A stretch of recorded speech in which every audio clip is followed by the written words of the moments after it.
Nous arrivons donc au 101e cours du Shmirat HaLashon. Étant donné qu'on n'a pas le droit de faire une faute à un autre juif, qu'on l'a expliqué précédemment, on ne peut pas lui demander des informations s'il n'est pas explicitement autorisé à les donner. Il faut donc que les conditions suivantes soient remplies pour pouvoir les demander. C'est-à-dire qu'on veut lui demander comme on l'a expliqué auparavant, pendant plusieurs cours, pour éviter les pièges de la vie, bien sûr, on se renseigne.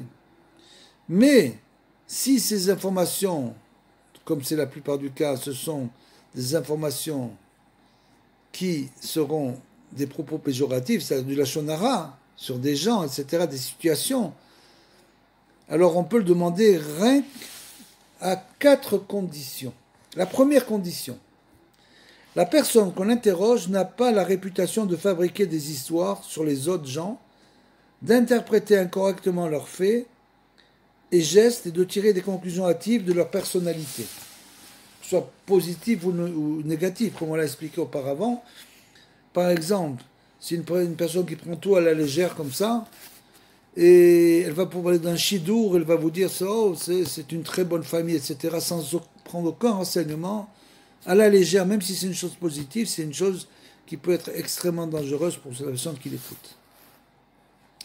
Elle ne doit pas non plus avoir la réputation d'exagérer son récit des événements.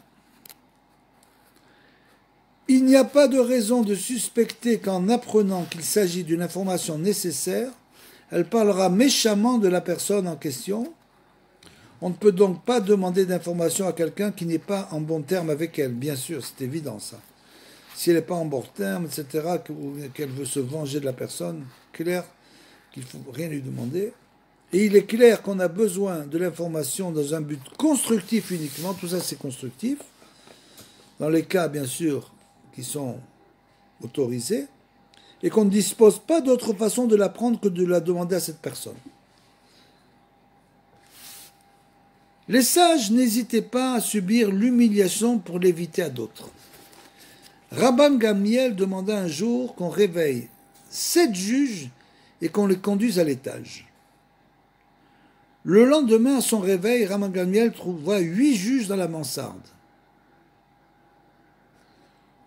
Que celui qui est monté sans permission redescende, déclara-t-il. Shmuel HaKatan se leva. C'est moi qui suis monté sans permission, dit-il. En réalité, ce n'était pas lui, mais un autre. Et ce n'était que pour lui éviter la gêne que Shmuel avait fait, cet aveu. C'est-à-dire que Shmuel HaKatan s'est levé pour éviter la gêne à une autre personne. Et donc c'est pour ça qu'il a subi l'humiliation pour l'éviter à d'autres. À plus forte raison doit-on aider son ami à abandonner un comportement susceptible de leur attirer la honte. Ses amis. Donc, on doit aider ses amis à abandonner un comportement susceptible de leur attirer la honte.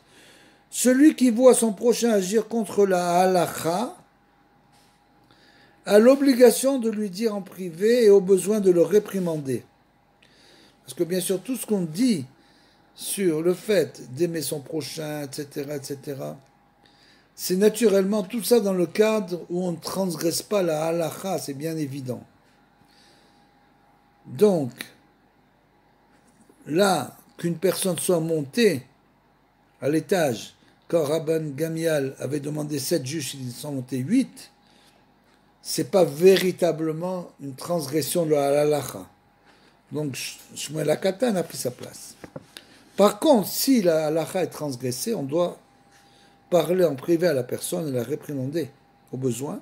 Il accomplit ainsi le commandement de réprimander son prochain et celui d'aimer son prochain comme lui-même, puisque en fait, dès qu'une personne, par exemple, si une personne vole de l'argent à une autre personne, c'est une mitzvah de lui dire « tu m'as volé de l'argent, il faut me le rembourser ». Pour que l'autre, pourquoi ? Pour que l'autre puisse accomplir les mitzvot, c'est-à-dire qu'il se rende compte, bien sûr qu'il est interdit de voler, parce que dans l'esprit des gens, vous savez, ça dépend des situations, Mais ça peut être des situations où on dit mais j'ai rien volé, etc. Il faut lui montrer que c'est même ça, c'est du vol, et que il ne doit pas se comporter comme ça. Même si c'est une situation spéciale qu'il n'a pas volé directement. Celui qui aide son prochain à mieux servir Dieu lui procure une grande satisfaction, si l'on peut s'exprimer ainsi. En revanche, que fait-on gagner à Hachem en faisant honte à quelqu'un en public parce qu'il s'est mal conduit? Parce que le réprimander en public, c'est bien sûr, on le sait, une chose qui est interdite. Faire blanchir, c'est écrit le visage d'une personne. Celui qui fait blanchir n'a pas de part au monde futur. Devant tous les autres, c'est une honte terrible. Donc il faut faire ça uniquement en privé, bien sûr. Et comme on l'a expliqué sur la réprimande auparavant, c'est une chose aussi très difficile de réprimander les gens, de leur dire tu as fait ça, c'est pas bien, tu fais ça. C'est sûr que la personne va se vexer dans 99% des cas.